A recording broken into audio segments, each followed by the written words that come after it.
Bonjour, bienvenue à la ferme biologique Mamoura avec Hamid. Aujourd'hui, on est le mercredi 14 novembre 2018.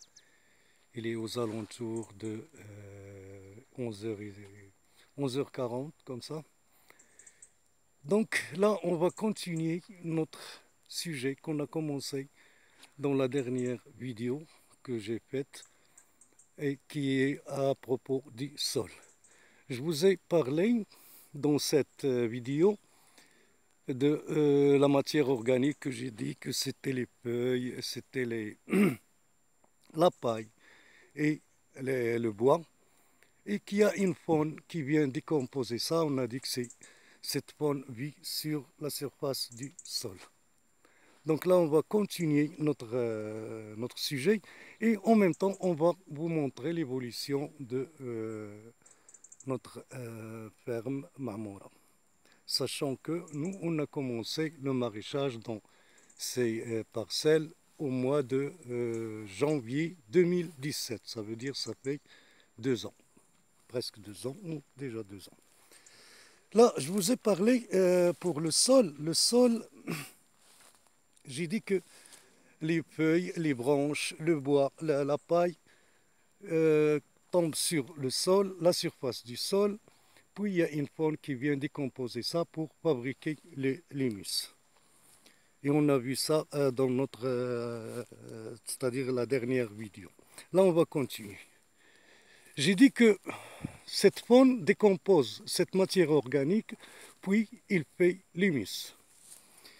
Mais là, cet humus qu'il fait, c'est ce qu'on peut appeler l'humus qui est utilisable dans 2 mois, 3 mois, tu as cette sorte d'humus parce qu'il est, si on veut dire, c'est le sucre rapide. Le sol aussi, c'est comme l'être humain, il a besoin d'un sucre lent et un sucre rapide. Donc, cet excrément-là, ou cet humus, c'est le minéralisable, c'est métabolisable à court terme.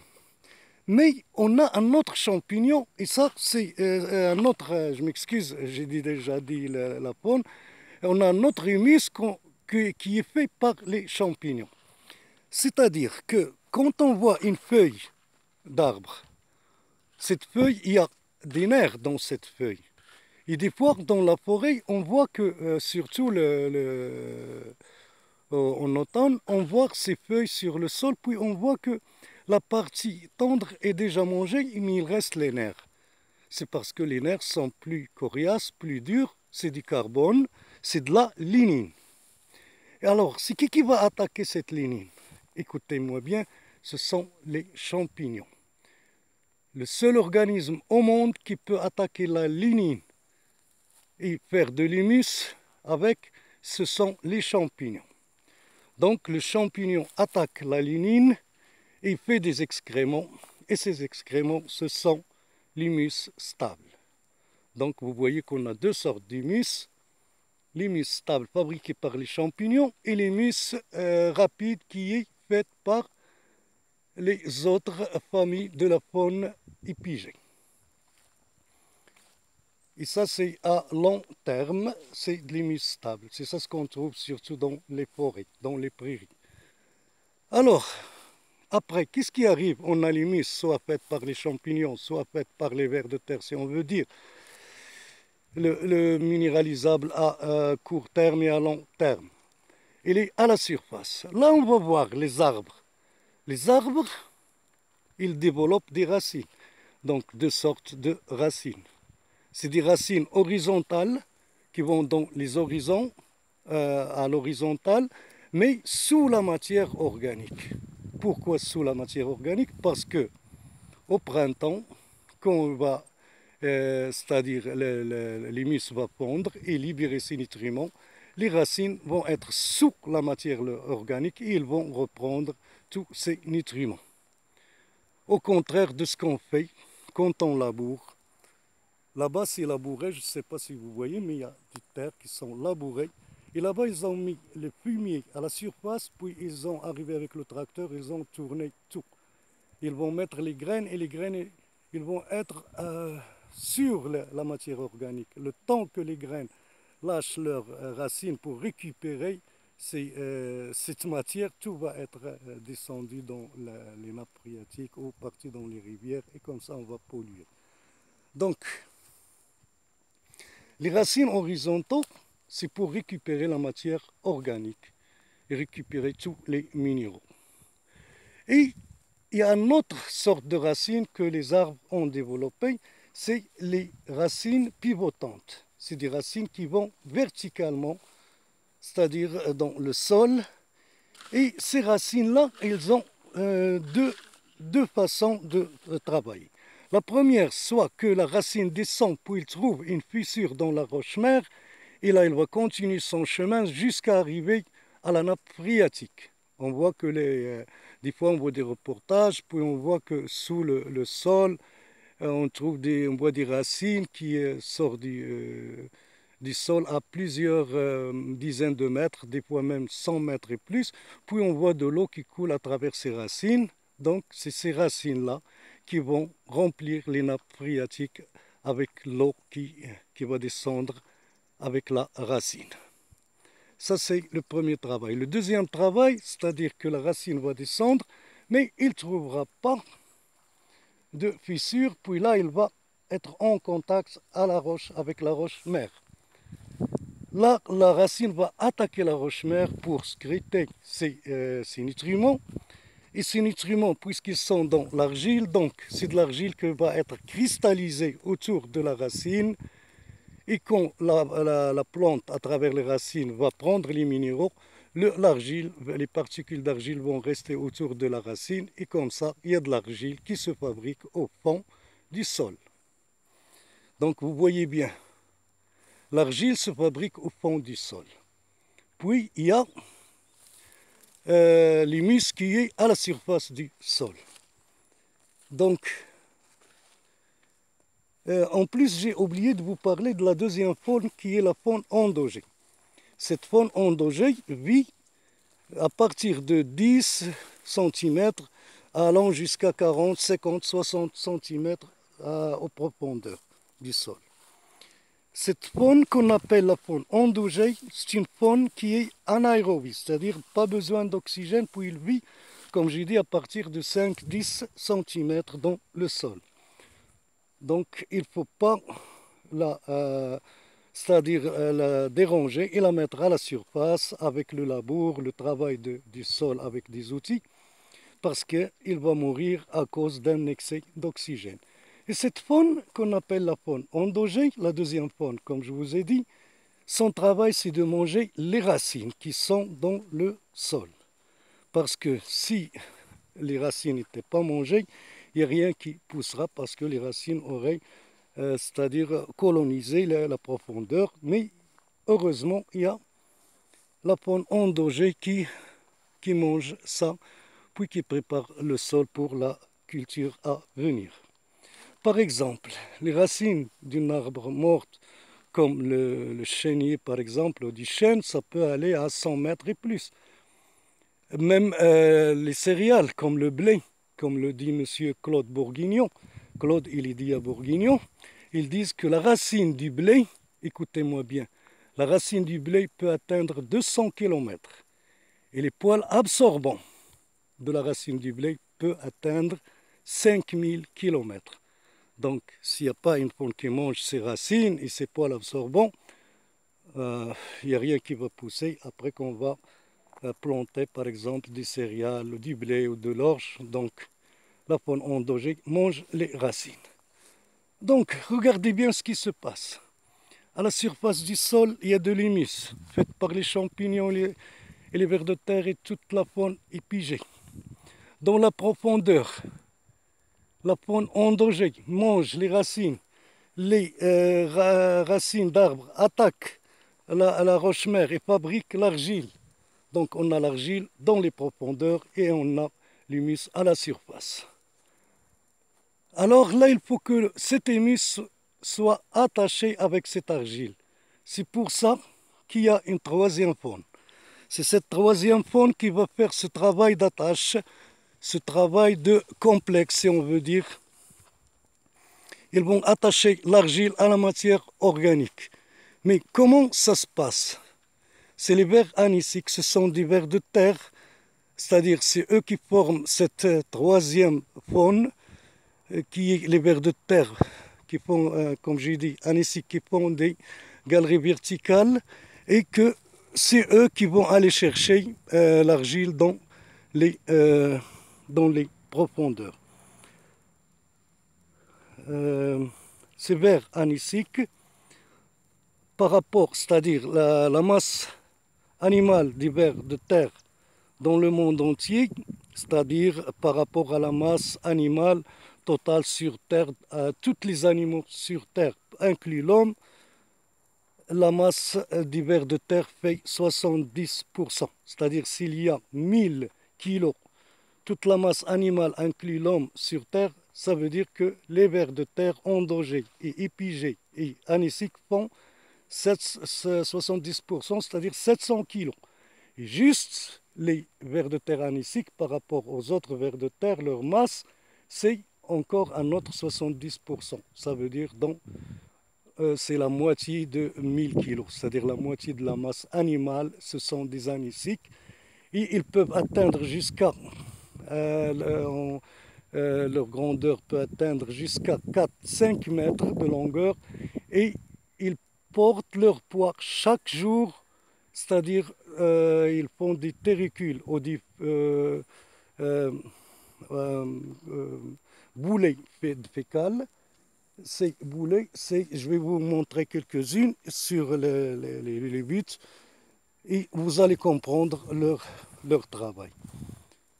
On a beaucoup de paille ici, mais on va voir une place où est-ce qu'on peut voir ces téricules. Il y en a partout, mais moi je cherche une place qui va apparaître un peu le plus sur c'est-à-dire notre appareil, notre téléphone. On va voir ici, on ne va pas aller plus loin, on va voir ici.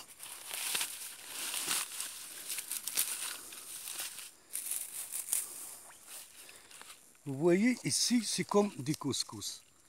Ces couscous, regardez, c'est ça. C'est les téricules faites par les vers de terre anisiques. Ils montent à la surface. Et vous voyez ici que c'est des téricules, c'est des boulets fécales, comme des couscous, comme je vous ai dit. Ça, c'est le travail des vers de terre anisiques. Donc là, l'argile est mélangée avec la matière organique. Comprenez? J'espère que ça paraît bien. Donc, on va finir notre travail. Là, je profite pour vous montrer l'évolution de notre ferme, comme je vous ai dit. On a encore de la tomate, on peut aller chercher la fin du mois de... Je pense la fin de l'année avec. On va terminer. J'ai dit que c'est les vers de terre anisiques qui vont faire la tâche de l'humus avec l'argile. Et quand ils vont faire la tâche de l'humus avec l'argile, là, ils vont créer le réservoir des nutriments. Le réservoir des N, P, K, C, tous les nutriments vont être libérés grâce au complexe argilo-humique. Et pour qu'il y aurait ce complexe argilo-humique, il faut que la matière organique et la matière minérale passent par le tube digestif des vers anisiques qui ont une glande qu'on appelle la glande moraine, qui est riche en sucre et qui a deux attaches positives. Et avec ces deux attaches positives, avec une, il attache l'argile, avec l'autre, il attache c'est-à-dire le minéral, c'est-à-dire l'humus avec l'argile. Donc, parce que l'humus est négatif et l'argile est négatif, il leur faut un positif pour les attacher. Et ça tombe bien parce que dans le tube digestif des vers de terre anisiques, il y a la glande moraine qui est riche en sucre et qui a deux attaches positives. Et avec une, il attache l'argile, avec l'autre, il attache l'humus. Et comme ça, il nous donne le complexe argilo-humique que je vous ai dit, que c'est le réservoir du nutriment. tous les nutriments se trouvent dans la roche.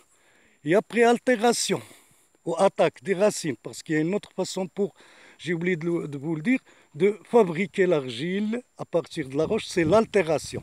L'altération, c'est grâce à l'eau de pluie ou H2O, qu'il y a une altération de la roche et ça donne c'est des particules d'argile et c'est eux aussi qui se font monter par les vers de terre anisiques à la surface. Donc le ver de terre anisique, il n'a pas de dents, le pauvre. Quand il prend de la matière organique pour la manger, il lui faut une pierre, c'est pour ça qu'il prend de l'argile et comme ça il mélange l'argile avec la matière organique et il fait le complexe argilo-humique. Là, vous voyez bien qu'on a parlé des trois faunes, épigées, endogées, anisiques. On a vu que c'est eux qui décomposent la matière organique et on a vu que la matière organique sert à la vie de la faune, pas à la plante. La plante ne prend rien de la matière organique, ne prend rien du fumier, ne prend rien des engrais. C'est la faune qui vit avec ça pour, comme je vous ai expliqué, pour que après, quand ils vont faire des excréments, et les bactéries, les vers de terre vont mélanger ces excréments avec l'argile et les bactéries vont manger cet excrément qui ont déjà le complexe argilo-humique et à ce moment, ils vont libérer les éléments parce que les éléments se libèrent ou deviennent solubles dans l'eau et c'est à cause du travail des bactéries. Là, si on voit bien, les bactéries commencent le travail et le finissent. Ils attaquent en premier lieu la paille. Et quand ils l'attaquent en premier lieu, ils font de l'azote. Donc on peut dire que ça, c'est la première minéralisation. Et après, il y a une dernière minéralisation pour libérer les nutriments. C'est après le complexe argilo-humique. J'espère que ce que je vous ai dit vous intéresse, ou c'est intéressant. On va continuer de cette façon. Je m'excuse pour le retard de ces vidéos, mais Inch'Allah, on va montrer dans la vidéo prochaine, c'est-à-dire le rôle ou la place du sol comme un milieu où se déploie la vie pour qu'on puisse bien mettre le sol à sa place, pour qu'on sait que, pour vous montrer que le sol il est fragile, il n'est pas comme l'air ou comme l'eau. L'air ou l'eau, c'est des molécules formées par des atomes. Mais le sol, c'est un organo minéral et la tâche, elle est très très faible, c'est des attaches électriques. Alors, vous voyez aussi pour notre ferme, tout est couvert. Et regardez ici, par exemple, il y a des oignons, regardez les oignons, en bon état. Puis, avec des adventices. Il faut juste savoir comment travailler avec cette adventice. On n'a pas de problème pour le désherbage, tout pousse bien, donc pourquoi on va désherber? On commence notre serre, c'est pour les semis, Inch'Allah. Là-bas, on a un mandala, il n'est pas encore fini, il n'est pas encore terminé, mais on essaye de faire le plus qu'on peut avec un marché qu'on a le samedi à l'IAV et quelques clients, donc il faut produire et travailler le sol, c'est-à-dire produire et couvrir. Alors, je vous dis à la prochaine vidéo, toujours dans la série du sol. Et comme je vous ai dit, on va parler de la place du sol par rapport au milieu où se déploie la vie. Merci et bonne journée. Et à la prochaine.